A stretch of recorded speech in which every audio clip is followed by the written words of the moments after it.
G'day. This is my camera. Now a lot of people have asked, how do you manage to get such steady footage when you've got the shakies, the Parkinson's? Well, this is it. This is the camera that I use to do that.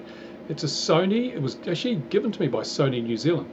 And if I open up the thing, you'll see there is a lens there. See that? You saw that lens move. Now normally when I have the camera in normal mode, the lens remains pretty static. However, if I go into the what they call the steady shot or super steady shot mode here, steady shot.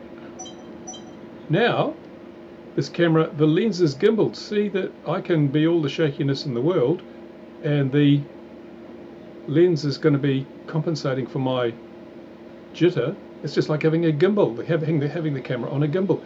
It's pretty impressive actually. It does a really good job. So this camera is what I use to get my super good shots. There are issues though. Imagine you are tracking a model flying along and then the model zooms up and you lift the camera up to follow and the lens stays where it is. So you've got to anticipate everything that happens because you've got to move in advance to allow the lens to catch up. So in some respects it makes it very easy to film stuff.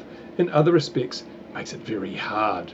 But yeah, there you go. So it's a Sony camera. It says so on the label. And I can't remember which model it is, but I know that Sony gave me this camera, and as a result of that, they've probably sold at least 20 of these cameras worldwide because people have emailed me and said, wow, what camera are you using? And I've said, one of these, and they've gone out and bought one for the same reasons that I use one, because it just makes getting those super steady shots from a distance so much easier. So there you go. This one also has a projector on the screen here.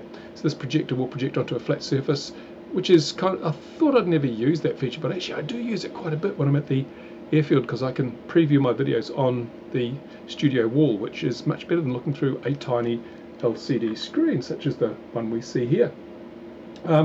It's got 96 gigs of internal memory, and it'll take a micro SD or an SD card or a micro SD card. And it's most important, one of the really big features is electronic viewfinder. See that? That's really important. If you're filming models, you really want something that has a electronic viewfinder so you can actually see the thing, because these LCDs here are great, but in bright sunlight of course you can't see a thing. When you've got the sun shining, obviously you want the sun at your back when you're filming, and that means that you end up with, just turn yourself off, with the sun at the back of the camera with the LCD screen out, it washes out the LCD. All cameras are like that, but with the electronic viewfinder the sun's not an issue. Now this isn't a very good viewfinder, I've got to say. It's not as good as the one I had on my Panasonic, but it's really, it makes a world of difference to the quality of your images. This one has a shoe for microphone. I use a Rode shotgun microphone sometimes, from time to time, and they claim it's got, what, 20 megapixels or something? 24.1 megapixels, but I think that's interpolated. I don't think that's real. Yeah, that's it really. This stuff I've got on the thing here, this is basically to cut wind noise. I think I've done a video on this before.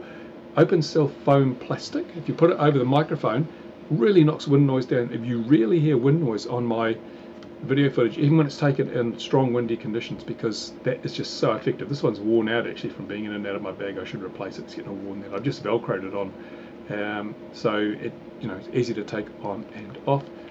Also, this is important, it has external microphone jack, so I can hook it up to a wireless mic. A lot of cheaper camcorders don't have that. And this is my USB lead for getting stuff off the internal memory. Of course, I can just pop the SD card out for the, if I've recorded on the SD card. Nice, handy thing. It's nice and light. People say, why don't you use a DSLR? Well, camcorders have got a lot of benefits over DSLRs.